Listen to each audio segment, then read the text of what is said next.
this point, it's pretty common knowledge that Fire Emblem was finally brought outside of Japan thanks to interest in a couple other games, that being Intelligent Systems' other strategy game, Advance Wars, and of course Marth and Roy's appearance in Super Smash Bros. Melee. People had interest in the blue and red Japanese guys stabbing Mario and Kirby in the face. We wanted to know more about these men doing said stabbing. As said in some of my other videos though, despite the fact that Marth and Roy were our first exposure to Fire Emblem, we didn't get to play a game that had Marth in it until years later. And in the case of Roy, we never even got his game. The first game we did get was Fire Emblem the Blazing Sword, which was a prequel to Roy's game, and ended on a scene foreshadowing the events of the previous story. Events that never paid off for those of us in the West. For a lot of fans, we felt kinda gypped. So with all that on the table, I gotta admit, this was one of the games of this month that I was most excited to play. I love Blazing Sword, and I always wanted to see the game that Roy had come from. So, this is Fire Emblem the Binding Blade.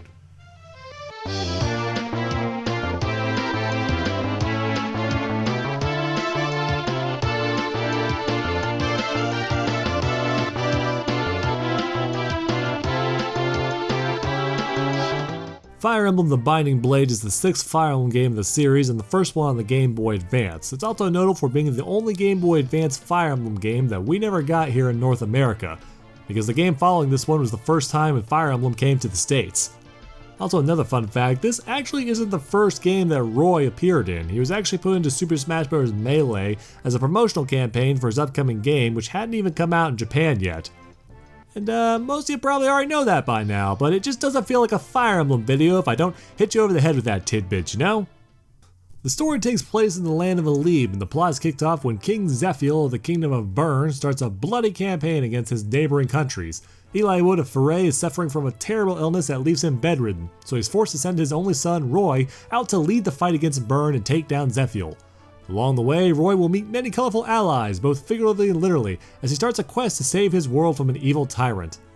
Fire Emblem The Binding Blade is kind of a hard game to talk about gameplay-wise. It's not because it does stuff that's really weird or anything that's hard to explain, it's actually kind of the opposite. There isn't a whole lot for me to say about this game because I've already covered 2 other games that play almost exactly like it. The 3 Fire Emblem games on the Game Boy Advance all play very similar to each other, especially when it comes to Blazing Sword and Binding Blade. Sacred Stones did try some new things with the world map and the class changing system, but Binding Blade and Blazing Sword are almost identical games save for a few minor differences. That being said, it's still quite different from the 2 games that came before it. Binding Blade worked off Thracia and Mystery of the Emblems gameplay styles with numerous maps and characters, but also played with a few ideas that might be considered new at the time. For starters, Binding Blade threw out most of the more frustrating mechanics of Thracia, like forcing mounted units off their horses when going inside and the fatigue system. They also got rid of that stupid missing with healing stabs mechanic. Who exactly thought that was a good idea anyway? Also, while Binding Blade does proceed in a standard Fire Emblem fashion by going from one chapter to the next, it also introduced the concept of branching paths to the series, something that would be expanded upon in later games. There's several points in the story of Binding Blade where the game will take a fork in the road where you can end up playing one series of chapters or the other. Both parts have unique things to offer, ranging from enemies, items, and even characters you won't be able to recruit on the other path. One path might have a cute Pegasus girl to recruit that you'll never use. Meanwhile, the other path might have a grizzled old nomad veteran who you'll probably never use. Ultimately, you'll end up at the same destination regardless, but it's kind of a neat little feature that encourages you to play the game more than once to see what the other path would have given you. The game even has hidden chapters that can be accessed by meeting certain requirements on specific maps. If you complete these chapters, you'll be rewarded with an extremely powerful weapon to use. If you collect all the hidden weapons in the game, you'll actually unlock a secret ending and a few additional chapters at the end of the game. All that sounds pretty awesome, right? It sounds pretty cool? Well, unfortunately, it also suffers that recurring problem that the Japanese Fire Emblem games seem to have that I keep bringing up. The game doesn't do a good job conveying how to do any of this. The only way to get the hidden weapons in Binding Blade is to complete chapters under a certain number of turns and keep certain characters alive. You gotta be quick, precise, and deadly if you want to get the payoff. If you want to get the hidden ending to the game, you gotta get all the secret weapons. It seems like a fair enough challenge, except for the fact that the game doesn't really do a good job of conveying the chapters where you need to be doing this. You might argue that this is the entire point of the chapters being hidden in the first place. You have to seek out the answer on your own. That's a fair enough point, but there has to be a point where you draw the line and consider something a bit too obscure for its own good. There were few, if any, indicators on chapters that I had to keep certain characters alive so they could lead me to the hidden chapter. The best example of this was late in the game where I had to keep an enemy general named Douglas alive so he could lead me to the sweet loot in the next chapter. But the thing is that even though Douglas will join your army after you beat the chapter, he can't join during. The only way to get to the hidden chapter is to find a way around Douglas without killing him. That kind of thing flies in the face of most standard Fire Emblem logic. Of course, Douglas isn't the only example here. There's another chapter where you have to escort a shaman girl named Sophia through the level, and the only way to get to the hidden chapter is to make sure she survives. It's harder than it sounds. The main reason is because Sophia at this point is kind of a terrible unit. Her stats are pretty awful to the point where almost any enemy on the map will kill her in one go. She's the type of unit that can be good later, but you have to really be into girls with purple hair to get that far. Really, that description could be used to describe over half the cast in Binding Blade. I don't know what it is about this game, but for some reason it really felt like a large chunk of the cast were mediocre to bad units. I really don't know what to say here. It just seems like any characters that join you after the first 10 or so chapters just weren't worth using at all. Even the initial characters that join you had the hardest time just hitting things.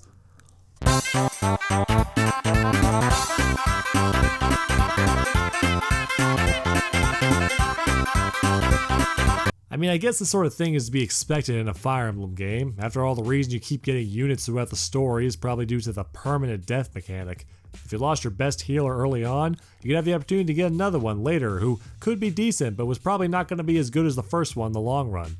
It just seemed like a lot of characters suffered too much in the never get better department though. Characters like Wendy, for example. Oh wait, excuse me, we have localized names for this game now. Let's fix that. There we go. You know, Nintendo, out of all the names you could have changed, I'm not sure this was one that needed it. At the very least, Binding Blade did introduce the support mechanic, a now staple of the franchise. You can actually get to know your characters now. Characters had chains of conversations with other specific characters about their lives. It was nice and made it easier to get attached to people. There are also stat benefits that characters could get from having support levels with each other, so that was cool. Although Binding Blade didn't include marriage in said supports, unlike in later games. Only one character had a marriage ending in Binding Blade, and that was the man himself, Roy. Roy had 6 potential bachelorettes in Binding Blade, and they came in all kinds of flavors. You had your childhood friend, your I'm working my way through college dancer, the hippie, her, the mysterious waif, and the one that's probably inappropriate. What I ended up doing for my run of Binding Blade was sticking with a group of characters that I got towards the beginning of the game, and then I'd add on more characters that I either really liked or I felt like they'd be good later. By the end of the game, I had a pretty unstoppable force, so that was great. Unfortunately, we also had one weak link. And also, he happened to be the main character. I gotta say, if there's one thing that really did disappoint me about Binding Blade, it was Roy. Maybe my expectations of him were a bit too high going in. Maybe like a disappointed and overbearing father, I just tried too hard to expect too much out of my redhead stepchild. But no matter how I want to slice it, the end result is this. Roy is probably one of the worst Lord characters in the series. Roy starts off the game fairly standard for a Fire Emblem protagonist. He's not great, but he's not terrible. He's a young sapling that has the potential to grow into a great and beautiful tree if given the proper love and time, the right watering and the right soil. Just don't pave over him and put up a parking lot. The truth is that Roy has pretty balanced growth for a Lord. He can cover a lot of areas. He doesn't really have specific strengths and weaknesses for the most part. So with that being said, you might be wondering why I called Roy a bad unit. Well, the truth is, he's not. I lied. Roy's not a bad unit. But the problem is that the game itself will not let him be a good one. You see, in Fire Emblem there exists the concept of promotion. Basically what this means is that when a character reaches level 20, the max level that a character can obtain, they have the option to promote to a stronger class where they can rank up to level 20 again. Basically, it's like evolving your critters in Pokemon. They're turning into a much stronger version of what they were, and now they might even get new abilities and weapons to use. A lot of Fire Emblem games handle promotion differently. In a majority of the games, the character has to be above level 10 and then use a special item that will let them promote. You don't have to wait for them to reach 20, but most of the time you really should, because you'll be missing out on stat bonuses from those missed level ups otherwise. Also, in most of the games that do use the items to promote, the item that lets a character do that is a universal one, meaning that any class could use it. This wasn't the case in Binding Blade and the other GBA games. The only way that characters could promote was to use items specifically tailored to their class. And even then, that item was also shared with another class. I'm not a fan of this system, since it pretty much dictates how you build your army. You can't just use a team full of axe fighters if you want to. You gotta throw in some knights and cavaliers because the game keeps forcing Knightcrest down your throat. All that being said, one of the most consistent themes of promotion is that the main characters, the lords, can't promote until a specific story event. Some games didn't do this, but some did. Usually the promotion came about halfway through the main story, that way the main character could continue to level up and reach their full potential until the end of the game. Well, you wanna know when Roy gets to promote? The very last chapter of the game. Roy doesn't promote to his second tier class until the final chapter of the game. Assuming you didn't do the secret ending way, in which case not. While everyone else was promoting roughly halfway through the game and continuously getting stronger, Roy's growth remained static. Once Roy reached level 20 the first time, he'd expended all of his potential. There was no way to make Roy any stronger for the rest of the game, save for using special items. The biggest problem about this is that my units were not the only ones getting stronger, the enemy units were too. As we went further into the story, enemy units became stronger and stronger to the point where Roy became useless. Roy was a liability to his own army because everything else outclassed him. Even worse was that if Roy died at any point during a chapter, it was an automatic game over. This wouldn't be such a big deal if I could take Roy out of the army, but I can't. Roy's forced onto every single map for the entire game. Not only that, but you have to use Roy to capture the main objective in each stage to clear the map, meaning I couldn't just stuff him into a panic room somewhere and let him wait it all out. Roy had to be moving with the main army the entire time. He had to be used to recruit units, he had to be used to capture objectives. Roy was one of the worst units in my main force by the end of the game. And what's sad about it all is that's not even his fault. If the game had just let me promote him earlier, he would have been a much more viable character. The good news is that when Roy does finally promote, he gets what is easily the strongest weapon in the game that can attack at any range. I actually didn't realize this was the final chapter when he got it because it seemed so weird to have Roy promote so late, so I just let him clean house with that thing.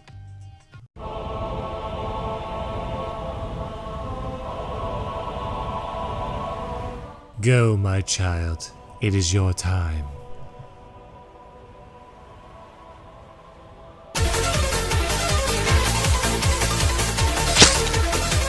I'm not really sure what the developers were thinking by doing this to Roy, but I do have a working theory. You know in a video game when you reach the final boss and you get some sort of amazing special weapon or ability that they get to use on them that you never get to see anywhere else? You know, that sort of thing? It's great, right? It feels powerful and special, and it really feels like you might have needed that ability. I kind of feel like that's what they're going for with this, by letting Roy power up to his stronger form with a stronger weapon for the final battle. The problem is that other Fire Emblem games have done this better. It's okay to give an overpowered weapon to the protagonist for the final chapter like most other Fire Emblem games have done, but don't gimp the protagonist for the entire game. That's just a dick move. The worst part is that this sort of thing could be forgiven if Roy was an interesting character, but much like Leaf was in Thracia, Roy's just not a riveting protagonist. He starts the game in the same state of how he ends it, a good-hearted prince who wants peace in the world. There isn't really a ton of character development for Roy, even in his supports. Binding Blade is okay. Truth be told, I heard some pretty negative things about this game going into it from some other people. But I kinda liked it, and I think I liked it because to me it felt like a sequel to Blazing Sword, a follow-up to that story. I liked seeing how everybody's kids were doing, and seeing how the world turned out the one that I saved from the last game. I don't think I would have liked Binding Blade as much as I did if not for Blazing Sword, but I don't consider it to be a bad game. At most, it's just kinda average. It does some new things with the branching path system, but still falls into the age-old Fire Emblem trap of not conveying certain elements well. It was a stepping stone for later games to improve on, but still a stepping stone all the same. I appreciate Binding Blade for what it is and what it did for Fire Emblem in general, so I guess there is that. Regardless, we're coming up on our last game for this month, so tune in next time for the conclusion of Fire Emblem February. Also, it looks like we're gonna bleed into March again this year. I suck.